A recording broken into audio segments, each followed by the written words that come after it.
ഞാൻ പല ആൾക്കാരോട് അന്വേഷിച്ചിട്ട് പൊതുവേ നല്ലതാണെന്ന് തോന്നി. അങ്ങനെയാണ് ഞാൻ ഇവരെ അപ്രോച്ച് ചെയ്യുന്നത്. അപ്പോൾ ഈ സ്റ്റാഫിൻ്റെ പെരുമാറ്റവും മറ്റു കാര്യങ്ങളൊക്കെ നല്ല രീതിയിലായിരുന്നു. എനിക്ക് നല്ല സപ്പോർട്ടീവായിരുന്നു. അപ്പോൾ ഇത് ചെയ്തിടത്തോളം വളരെ നല്ല അഭിപ്രായമാണ്. പല ആൾക്കാരും വന്ന് കണ്ടിട്ട് എനിക്ക് നല്ല ഇതാണ് പറഞ്ഞിരിക്കുന്നത്. ടീമെന്ന് പറഞ്ഞു കഴിഞ്ഞാൽ വളരെ നല്ല ബിഹേവിയറാണ്. അവരുടെ ഈച്ച് ആൻഡ് എവരി വളരെ നല്ല നോട്ടത്തിലാണ് കാര്യങ്ങളൊക്കെ നടത്തിയത്.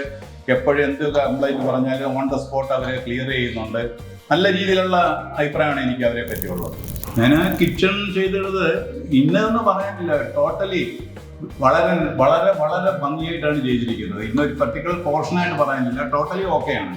പഴയതിനെ അപേക്ഷിച്ച് ഇപ്പോഴേ വളരെ ഈസി ആയിട്ട് എനിക്ക് വർക്ക് ചെയ്യാൻ പറ്റുന്നുണ്ട്. അതായത് സ്റ്റൗവിനെ പറ്റിയാണെങ്കിലും അത് A to Z എന്ന് പറയാം. ഇന്നെന്ന് പറയാനൊക്കത്തില്ല. ആ ട്രോയുടെ മെറ്റീരിയൽസ് അതിന് യൂസ് ചെയ്യുന്നതും എല്ലാം ഏറ്റവും നല്ലതായിട്ട് എനിക്ക് തോന്നുന്നുണ്ട് പഴയതിനെ അപേക്ഷിച്ച്. പലയിടത്തും അന്വേഷിച്ചിട്ട് ഈ ഡ്രാഫ്റ്റ് ഹോം എന്നുള്ളതാണ് ഏറ്റവും നല്ല ഒരു ഫേമാണോ, നല്ല രീതിയിൽ അവർ കൈകാര്യം ചെയ്യുന്ന അറിഞ്ഞുകൊണ്ടാണ്. എൻ്റെ അനുഭവത്തിൽ നല്ല രീതിയിലുള്ള കാര്യങ്ങളാണ് അവർ ചെയ്തിരിക്കുന്നത്. അതിന് ഞാൻ എല്ലാവരോടും റെക്കമെൻഡ് ചെയ്യുന്ന ഡ്രാഫ്റ്റ് ഹോമിൽ തന്നെ പോയി അവരെ അപ്രോച്ച് ചെയ്ത് അവരുടെ തന്നെ കാര്യങ്ങൾ ചെയ്തു എന്നാണ് പറയുന്നത്. വർക്ക് വളരെ സ്പീഡി ആയിട്ട് അവർ കൊണ്ടുപോകുന്നുണ്ട്. നമ്മൾ പറയുന്ന ടൈമിൽ തന്നെ അവരെല്ലാം ചെയ്തു തരുന്നുണ്ട്. ക്രാഫ്റ്റ് ഹോമിനെ തന്നെ റെക്കമെൻഡ് ചെയ്യത്തുള്ളൂ. ഞാൻ അവരോട് പറയും ഏറ്റവും നല്ല വർക്കാണ്, അവരെ കോൺടാക്ട് ചെയ്താൽ മതിയെന്ന്.